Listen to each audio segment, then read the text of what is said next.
how to form or create an LLC in Arizona. So, all what you want to do, guys, is very simple. Just go to this website right here. It's called corpnet.com. After you go to this website right here, then all what you want to do is just scroll down until you find this page right here. Right here, you will find many states. Choose your state. For example, right now we want Arizona. Click on it, and it will take you directly here.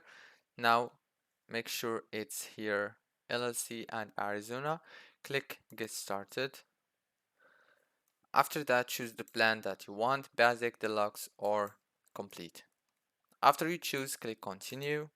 Now, what you want to do is very simple. Fill the informations and click Go to Payment to pay the amount that they gave you. That's it, guys. Hope this video was helpful. Don't forget to like and subscribe. Thank you for watching.